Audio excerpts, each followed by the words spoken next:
The silence between Jared and me had grown so loud, I often mistook it for comfort. We lived in the same house, shared the same meals, and slept in the same bed. But for months, it felt like I was a ghost beside him. He came home late, buried in work calls or too tired to talk. I stopped waiting up after a while, not because I gave up, but because I didn't want to feel rejected again. Our conversations had become shallow, filled with logistics, groceries, bills, the occasional dry comment about the news. Nothing real. No warmth. I used to think love was built on time spent together, but now I saw that silence could rot even the strongest foundation. It wasn't hatred. It wasn't anger. It was absence. And in that absence, something hollow began to grow inside me. When Jared told me his cousin Noah would be staying with us for a few weeks, I didn't think much of it. I barely remembered him. Some cousin from his dad's side who used to visit when we first got married. I recalled a lanky, awkward boy who laughed too much and stayed up late playing video games. But the man who arrived at our door 3 years later wasn't that boy anymore. Noah had a quiet confidence about him, the kind that didn't need to prove itself. He greeted me with a soft smile and an easy, familiar hug that caught me off guard. His eyes held a warmth I hadn't seen in a while, not even from my husband. The first few days went by without much thought. He was polite, helped clean up, and always asked if I needed help in the kitchen. At dinner, he asked me questions about my work, my hobbies, my favorite music. I almost forgot what it felt like to be asked anything at all. Jared barely noticed the shift. He was always too busy to sit down for a full meal, always rushing out with a half-drunk coffee in one hand and his phone in the other. Noah started joining me for dinner, then for coffee, then for long, lazy TV sessions in the living room. It started feeling normal. Comfortable. Maybe even necessary. I told myself I was just grateful for the company. That it meant nothing. That I was just lonely, and Noah was a distraction from how numb everything had become.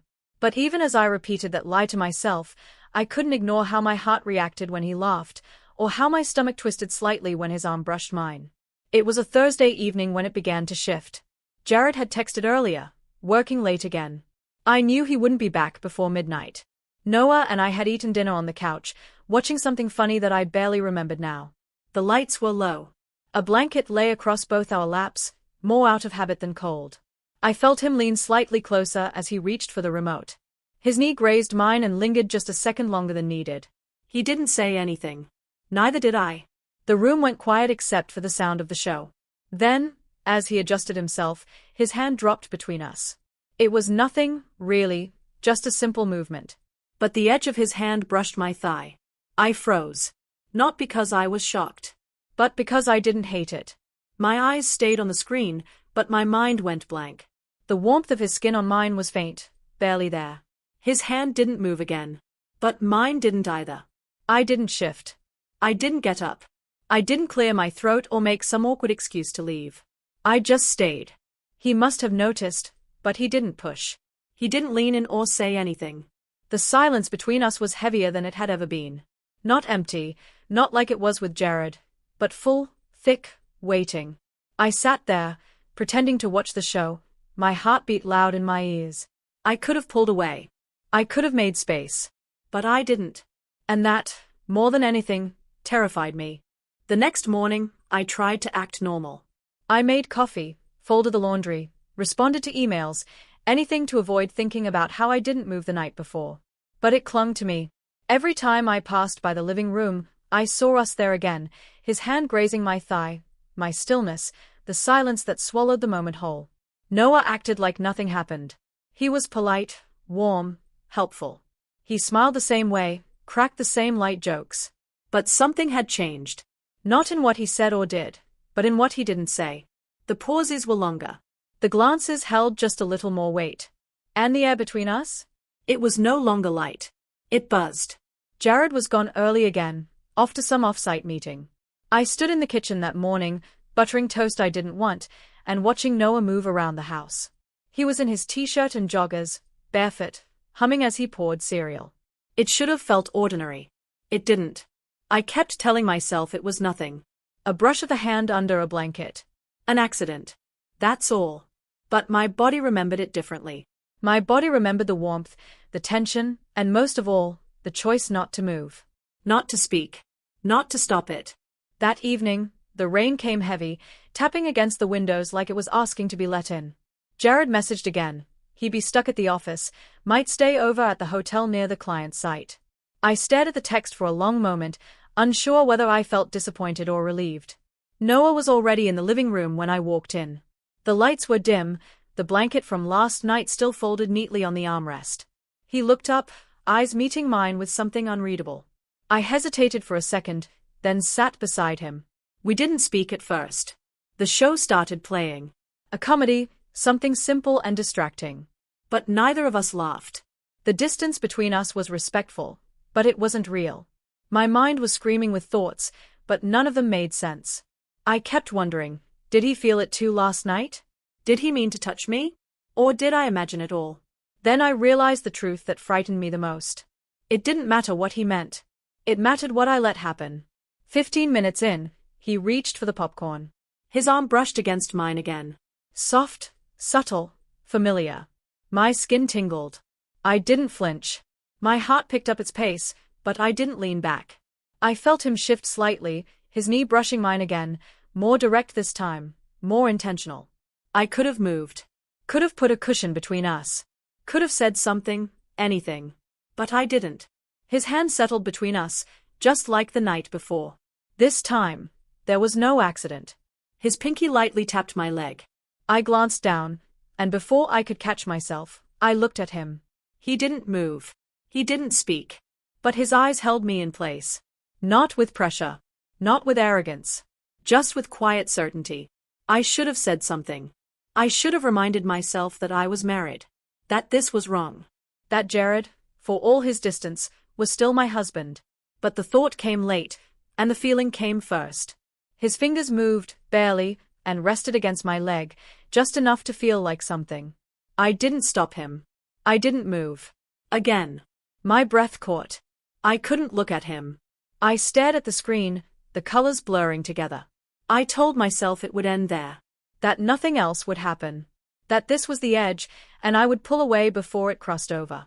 But I didn't pull away. Instead, I shifted just slightly, closer. It was a movement so small it could be excused. So soft it could be ignored. But Noah noticed.